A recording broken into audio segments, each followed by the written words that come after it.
Amados irmãos e amadas irmãs, na semana passada, conversamos sobre o real pastoreio, o cuidado perfeito e a proteção completa que recebemos de nosso Pai Celestial e de nosso Senhor Jesus Hamashiach. O cenário e a conjuntura, então vigentes, agravaram-se e turbulências terrificantes aproximam-se cada vez mais de nós, trazendo-nos um torvelinho de tribulações. No entanto, o pastor supremo ergue seu cajado infinito e aponta-nos o redil inexpugnável. É sobre esse cenário glorioso que gostaria de interagir hoje com vocês. Estabelecerei, então, com vocês uma outra conversa de esperança. Mais do que esperança, de esperança convicta. Ocorreu-me que o ensejo é propício para apresentar-lhes uma abordagem de um salmo vigorosamente bendito e que permite, pelo menos, a meu modesto ver, duas exegeses distintas.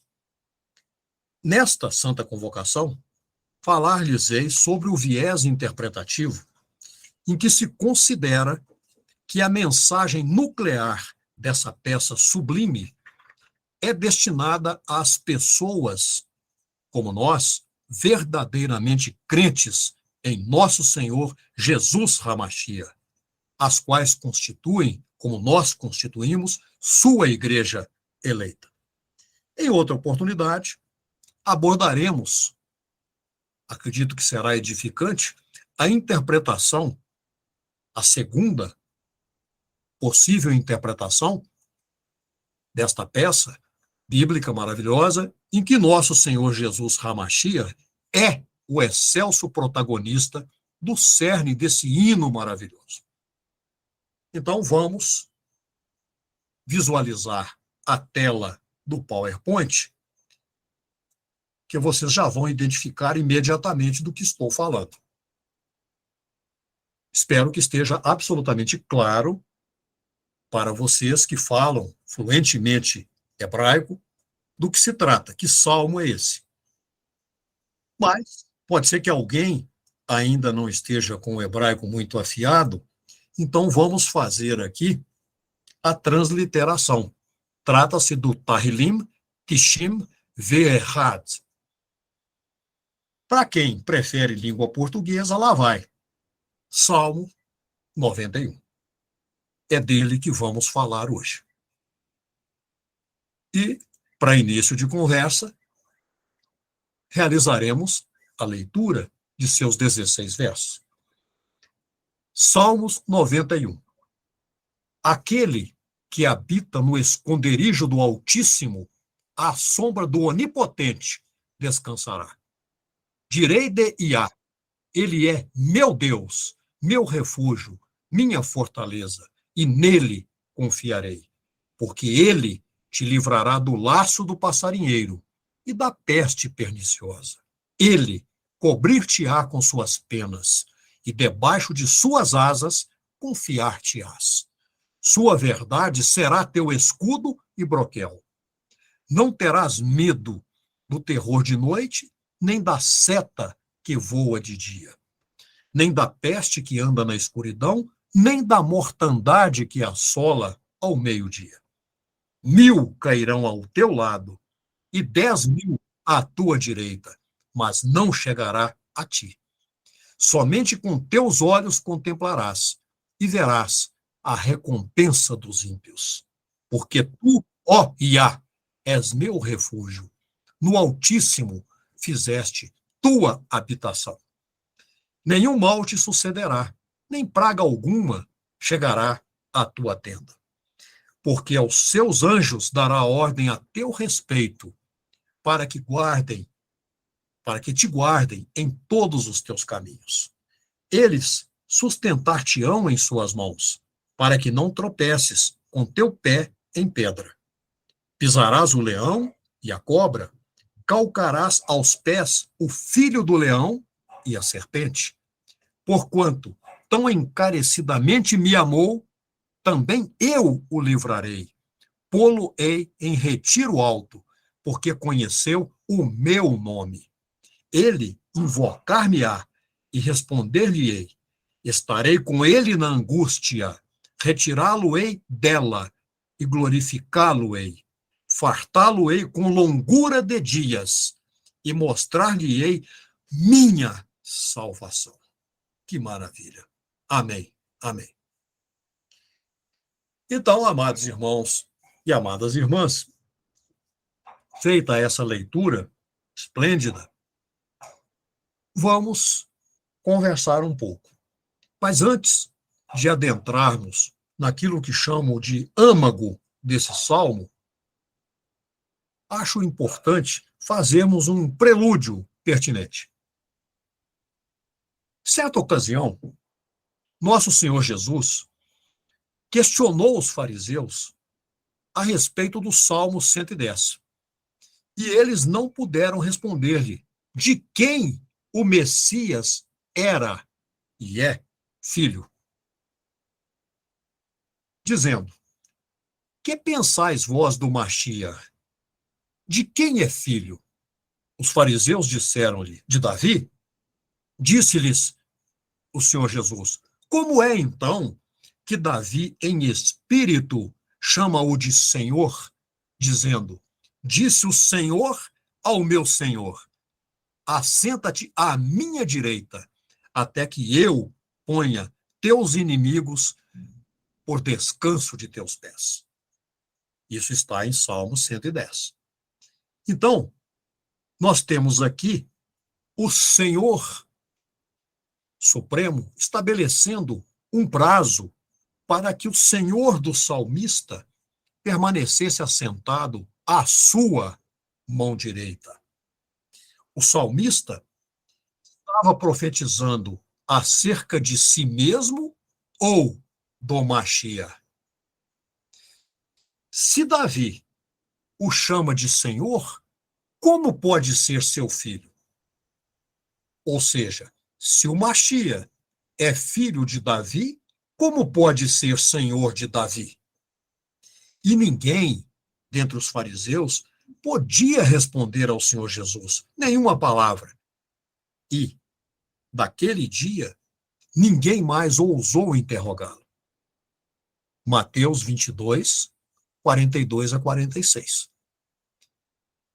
Por essa abordagem feita pelo Senhor Jesus, nós podemos verificar que muitos salmos, como parte importantíssima das Escrituras, têm por objetivo dar testemunho, muitas vezes explícito e direto, do Mashiach. O Salmo 110 demonstra que o Messias não seria somente filho de Davi, mas, em verdade, ele é senhor de Davi. E isso já sinaliza a sua divindade outorgada, como sabemos. Vale, então, salientar que, na sua grande maioria, os salmos fazem referência ao Messias. Porém, cada um deles atém-se de modo enfocado a uma característica de sua vida. Por exemplo, o reino, sua humanidade, a sua divindade, que nós sabemos que é outorgada, sua missão, sua morte, sua ressurreição. Por exemplo, antes de prosseguirmos, passamos uma pequena parada mental, é claro, porque não vamos fazer essa leitura aqui. Leiamos os Salmos 56 e 57, pois eles contêm elementos essenciais para nós interpretarmos o Salmo 91, que é o nosso tema de hoje. Observemos que os Salmos 56 e 57 descrevem profeticamente uma realidade que não era a do salmista Davi ou de seus cantores, e que os eventos ali descritos certamente fazem referência a outra pessoa. Bom, feitas essas primeiras considerações, vocês vão entender por que as fiz ao longo da nossa conversa, é importante entendermos que para formularmos uma interpretação exata, e já falei que vejo duas possíveis linhas interpretativas do Salmo 91, o primeiro passo parece-me ser o seguinte: responder a uma pergunta, que está logo no verso 1. Quem habita no esconderijo do Altíssimo? É possível a nós, pessoas mortais, residirmos no recôndito do Altíssimo? A resposta vai aparecer ao longo do próprio texto do Salmo. Então, no verso 9, nós vamos ver lá a afirmativa do salmista, nos seguintes termos: porque tu, ó Iá, és o meu refúgio, no Altíssimo fizeste tua habitação. Quando escreveu esta profecia, o salmista fez referência a alguém que naquele exato momento estava residindo no esconderijo. Para nós aqui, da Igreja de Deus, há um entendimento bastante preciso de que esse lugar oculto do Altíssimo é a presciência dele, e que no futuro esse alguém haveria de deixar essa habitação. Quando saísse, então, desse esconderijo, a presciência do Altíssimo, seria necessário refugiar-se à sombra do Onipotente, como diz João, no seu capítulo 16, verso 28. Então, vamos analisar a primeira questão. Quem é aquele que habita no esconderijo do Altíssimo? Para entendermos isso, precisamos explicitar onde fica esse esconderijo. O profeta Isaías nos diz o seguinte: os pecadores de Sião, lá no seu capítulo 33, verso 14, que os pecadores de Sião assombraram-se. O tremor surpreendeu os hipócritas. Quem dentre nós habitará com o fogo consumidor? Quem dentre nós habitará com as labaredas eternas? O esconderijo do Altíssimo não se localiza na terra, pois tal esconderijo refere-se a um lugar inacessível a nós, na eternidade. Novamente, recorramos ao profeta Isaías, agora no capítulo 57, verso 15. Porque assim diz o alto e o sublime, que habita na eternidade, e cujo nome é santo. Num alto e santo lugar habito, como também com o contrito e abatido de espírito, para vivificar o espírito dos abatidos e para vivificar o coração dos contritos. E também precisamos ouvir o apóstolo Paulo, lá em 1 Timóteo, capítulo 6, verso 16. Aquele que tem, ele só, a imortalidade e habita na luz inacessível, a quem nenhum dos homens viu nem pode ver, ao qual seja honra e poder sempre eterno.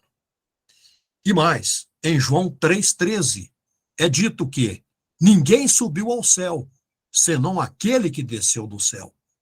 O homem, o Filho do homem, que está, ou melhor, que existe no céu. A melhor tradução aqui é o verbo existir.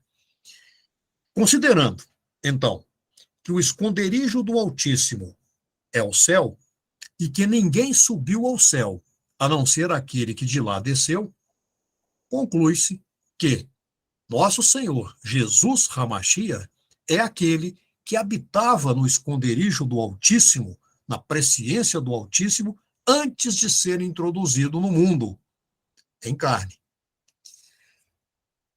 Muito bem. Continuemos. Por que escolhi esse salmo para a nossa conversa de hoje? Ele é comumente invocado em tempos difíceis. Isso não só hoje, mas ao longo da história. E fala acerca da proteção de Deus sobre o justo e o abrigo contra os perigos, tanto espirituais quanto físicos, que estão presentes e como estão nesse mundo. Nenhum autor é mencionado no texto hebraico desse salmo. Embora haja duas vertentes tratando da questão autoral.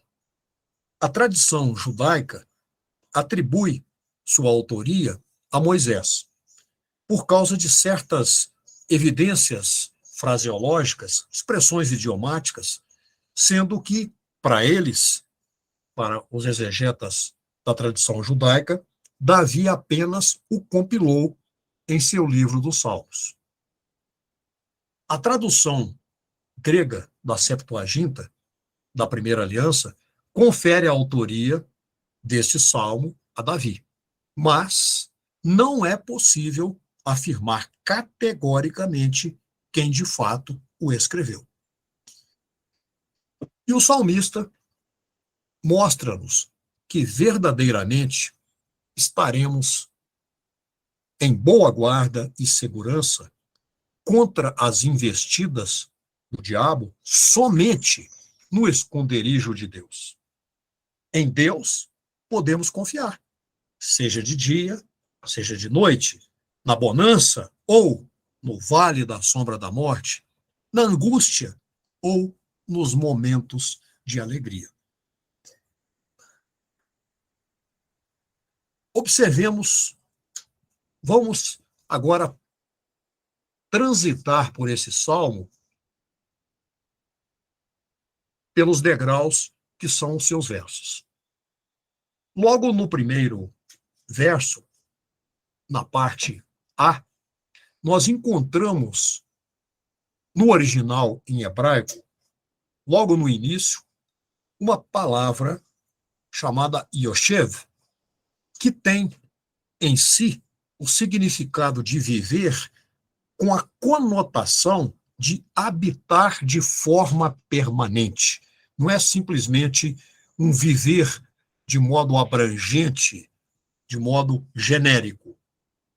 E a expressão esconderijo do Altíssimo está lá no original em hebraico como Beseter Elion. Então, os antigos, é por causa disso que, principalmente, que os antigos sábios judeus vêm ensinando que Moisés escreveu este hino enquanto se posicionava lá no Beseter Elion, um lugar secreto do Altíssimo, no meio de uma Ra-Arafel, uma nuvem espessa, como está descrita lá no livro de Êxodo, capítulo 24, verso 18. E o povo estava em pé de longe. Moisés, porém, chegou-se à nuvem espessa. Algumas versões falam em escuridão, mas lá está Ra-Arafel, uma nuvem espessa, onde Deus estava. Então, o meio dessa nuvem espessa é um lugar de ocultação. E essa palavra Beseter também possui um sentido de algo oculto, sobre o qual falou o apóstolo Paulo lá em Efésios 3:9, quando ele diz que e demonstrar a todos qual seja a comunhão do mistério que desde os séculos esteve oculto em Deus, que tudo criou por meio de Jesus Hamashia. Então, essa expressão aí, Beseter Elion, pode também significar um lugar secreto. Na parte B, nós vamos ver o seguinte, que é dito que à sombra do Altíssimo alguém descansará. Essa palavra sombra, Betzel, significa também, e aqui é muito a propósito nós considerarmos esse sentido, abrigo. Ela é empregada, por exemplo, naquela passagem em que dois anjos, foram visitar Lot em Sodoma e sua casa foi cercada pelos homens da cidade, que tensionavam fazer mal a esses hóspedes angelicais de Lot. Porém, Lot pediu aos habitantes de Sodoma que não afligissem seus hóspedes. Por quê? Segundo a lei da hospitalidade, Lot deveria dar-lhes proteção, enquanto eles permanecessem na Betzel da sua casa, no abrigo da sua casa.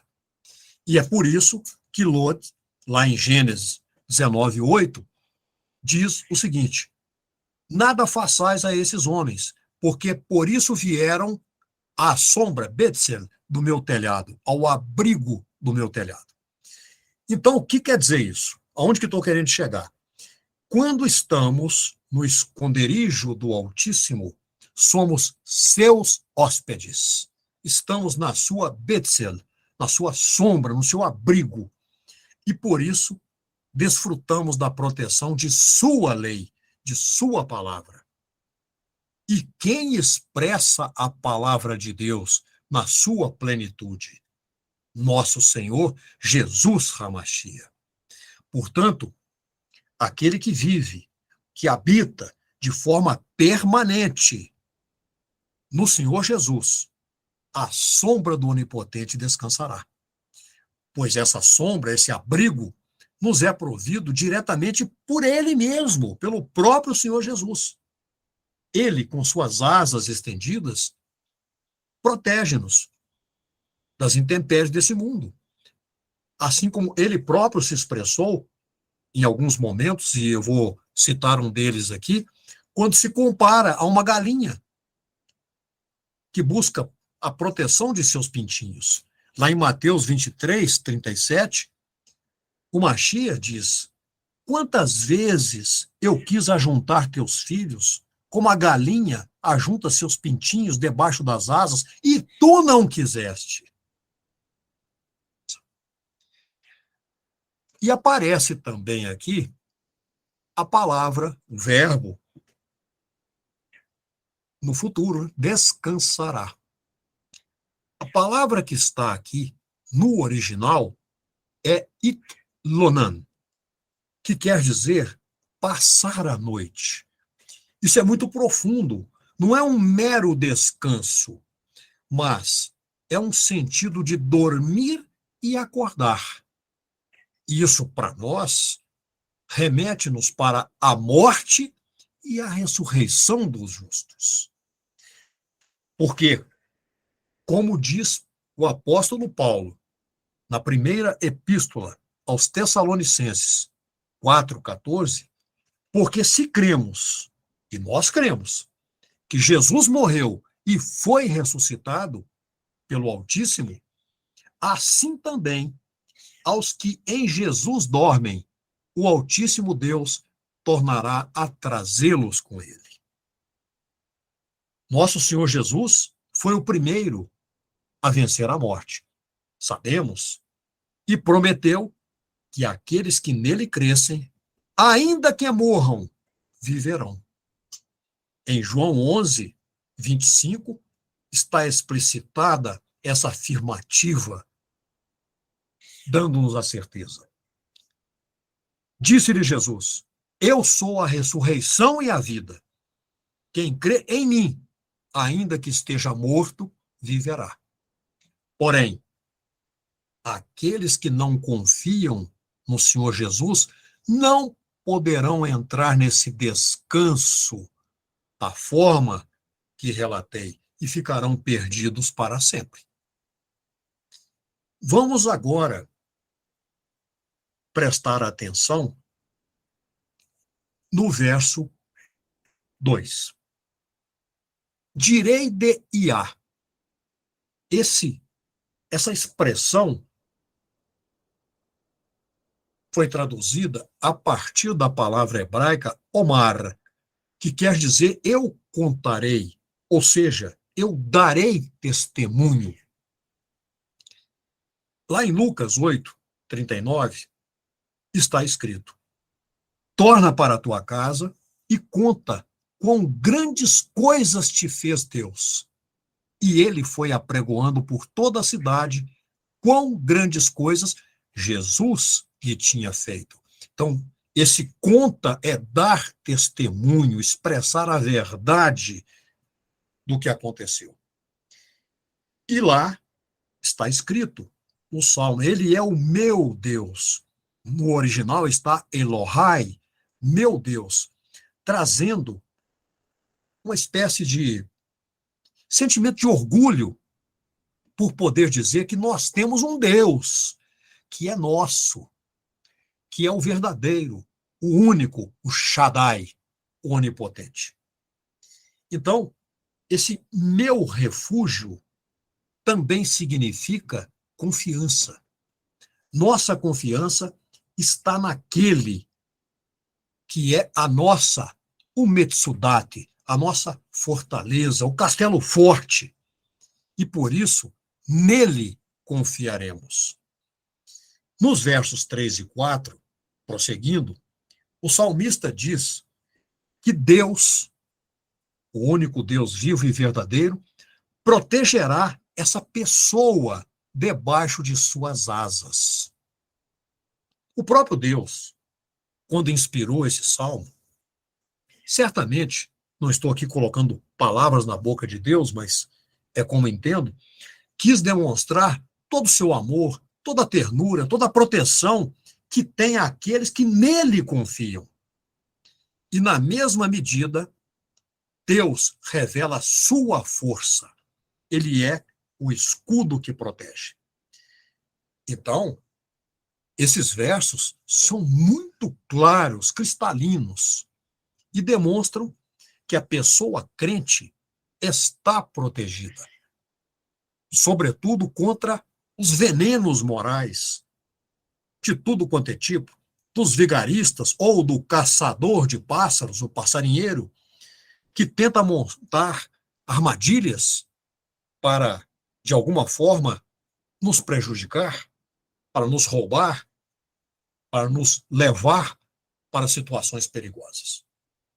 Nos versos 5 e 6, está dito que não se temerá o terror noturno, nem a flecha que voa de dia, nem a peste que se espalha nas trevas, nem a destruição ou a mortandade que cresce ao meio-dia.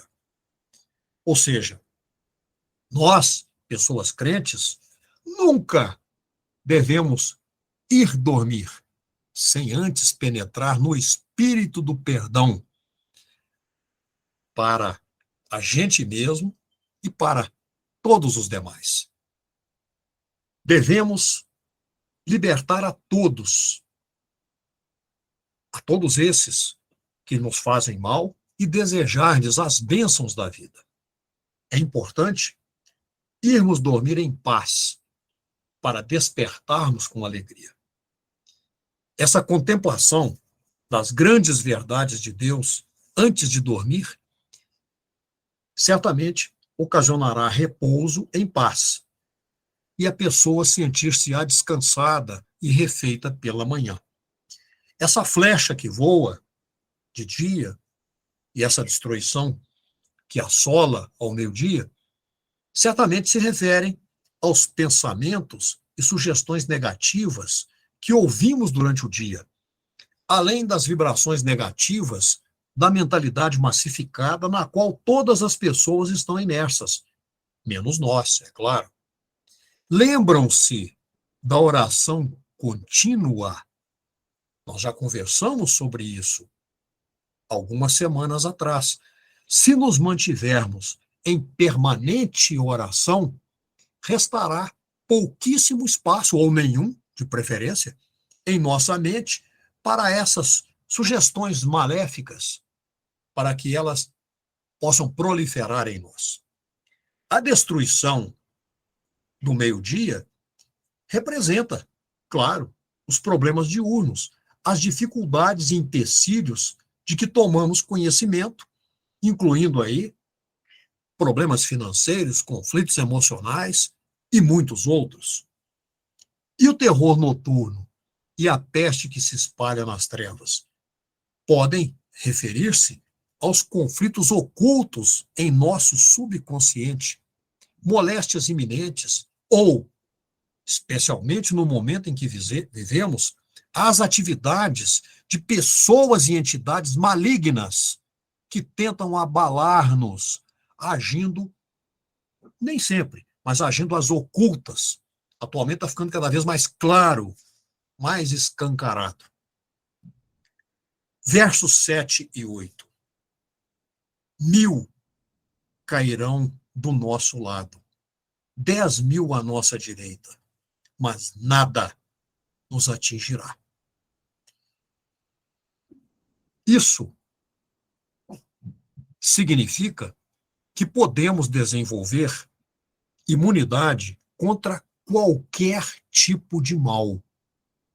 Por isso, ou para isso, melhor dizendo, precisamos deixar que o Altíssimo Deus nos inunde e recebamos, numa linguagem médica, anticorpos divinos. Como crentes inabaláveis no único Deus vivo e verdadeiro, temos inteira proteção contra todo e qualquer ataque inimigo. E precisamos ter clareza disso o tempo todo. Clareza e certeza. Nós, que confiamos no Mashiach, temos a mesma segurança que o salmista tinha e manifestou nesse salmo. E cremos que a destruição é o juízo que virá sobre todos os que rejeitam o Senhor Jesus como Senhor e Salvador. Olharemos e veremos. O castigo dos ímpios para nós é tão certo quanto a nossa redenção, se nos mantivermos justos e justas. Versos 9 e 10. Porque fez de Iá o seu refúgio e do Altíssimo sua habitação, nenhum mal o atingirá, nem qualquer praga chegará à sua casa. Irmãos e irmãs amados e amadas, esta é uma belíssima e maravilhosa promessa, e muito bem definida. Ela mostra que receberemos sempre observação, proteção e direção pelo poder incomensurável do amor de Deus. E continuando nos versos 11 e 12. Pois ele, o Altíssimo, Deus, encarregará seus anjos de protegê-lo, para guardá-lo em todos os caminhos. Eles o levarão pela mão para que não tropece nas pedras. Ou seja, estamos interpretando, como já perceberam, que toda essa mensagem é dirigida a nós, a Igreja de Deus, a igreja fundada por nosso Senhor Jesus HaMashiach. Esse texto toca no nosso coração, pelo menos vejo assim, sinto assim, a melodia de Deus. E precisamos estar plenamente conscientizados e conscientizadas do significado dessas promessas. Anjos, aqui citados, representam, sim, mensageiros de Deus, mas também impulsos de inspiração que agem dentro de nós, ideias espontâneas que trazem luz à nossa mente, revelando-nos respostas edificantes, sopros interiores do Espírito. advertências internas, vindas de Deus, que nos guiam e guardam.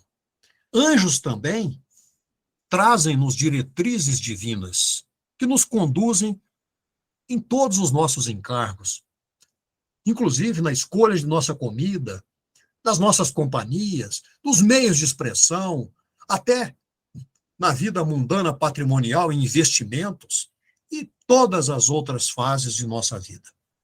Em outras palavras, estamos sempre recebendo, embora talvez na maioria das vezes não nos apercebamos, mas estamos recebendo salvaguardas em todas as nossas jornadas e tarefas. No verso 13, é-nos dito que, com os pés, esmagaremos. Agora eu já vou falar assim diretamente, porque a linha interpretativa é essa. Leões e cobras. Sim, leões ferozes e cobras venenosas. Por quê?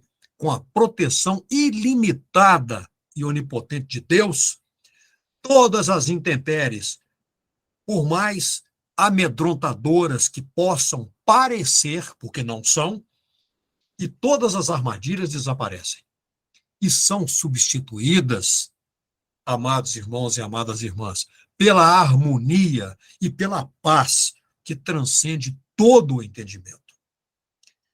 Nos versos 15 e 16, é dito: quando me invocar, fico até arrepiado quando leio isso aqui. Me perdoe, mas estou emocionado. Olha o que Deus nos diz. Igreja, quando vocês me invocarem, eu responder-lhes-ei. Estarei com vocês na hora da dificuldade. Vou libertar vocês e honrar vocês.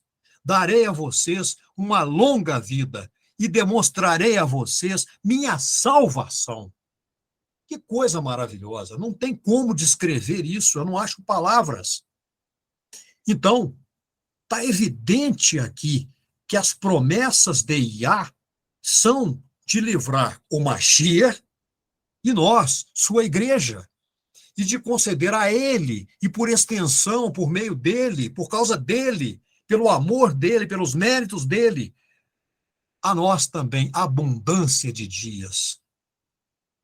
São promessas do Pai de reviver seu filho e de conceder-lhe o que é essa longura, essa abundância de dias? É a vida eterna, extensiva a nós, sua fiel igreja.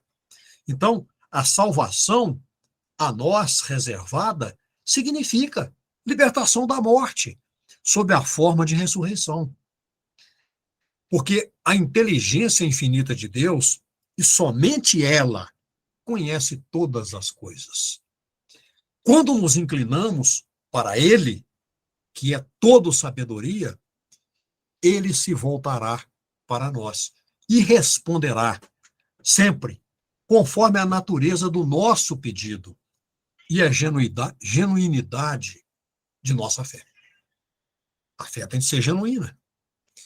Poderemos, então, obter resposta real para todos os problemas, diretrizes na hora da perplexidade e obtermos vitória em todos os desafios.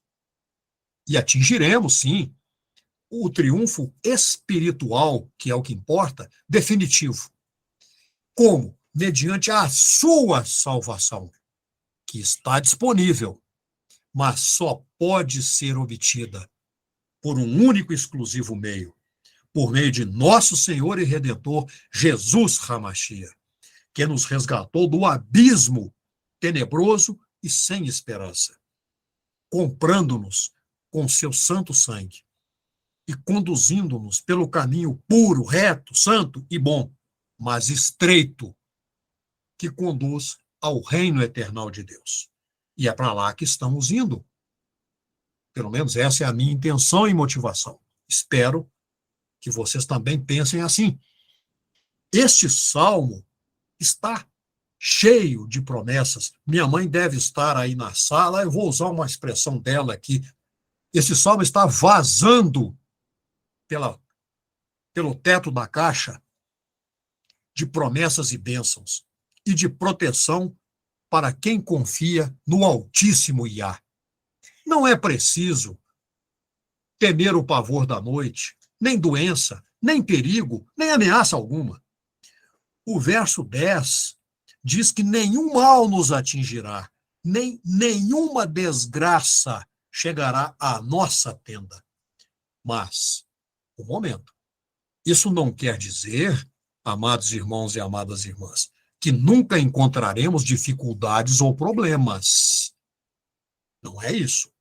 Isso apenas significa que quando alguém como nós confia em Iá, todas as coisas, inclusive as ruins, nos aproximam mais e mais dele. E as maiores calamidades, e a própria morte, se for o caso, apenas exercem o efeito de acercar-nos ainda mais da eterna herança no Senhor Jesus Hamashia. O salmista descreve, neste salmo, todos os perigos, simbolicamente, que estão presentes no mundo. Alguns são espirituais, o laço do passarinheiro, por exemplo. Outros são de origem física, a peste perniciosa, por exemplo. Alguns outros podem ser de origem psicológica, podem estar somente em nossa imaginação, se assim o permitirmos, o terror de noite. Mas há perigos que são reais, a seta que voa de dia. E ainda há ameaças inesperadas, a peste que anda na escuridão, oculta, à espreita, e há perigos que são impossíveis de evitar. Por exemplo, a mortandade que assola ao meio-dia, por causa da sua imprevisibilidade. Assim, as pessoas que, como nós, colocamos nossa confiança em Deus, conforme promete sua palavra, estamos protegidos de todos os males. Amados irmãos e amadas irmãs, volto a afirmar-lhes, e a todas as pessoas que tiverem acesso a esse vídeo futuramente, que fique aqui essa exortação e essa constatação. Integramos a Igreja de Deus, fundada por nosso Senhor e Salvador Jesus Hamashia. Por isso, posso afirmar-lhes que isso não quer dizer que, por sermos e somos crentes fiéis, nunca encontraremos torvelinhos, inquietações, problemas, tormentos, turbulências, tribulações, vicissitudes. Não. Significa que quando confiamos, como o fazemos, no Altíssimo Iá, compreendemos que todos os acontecimentos contribuem exclusivamente para o nosso bem, para o bem daquelas pessoas que, como nós, amamos a Deus sobre todas as coisas e seguimos nosso Senhor Jesus de modo permanente, fiel, inalienável.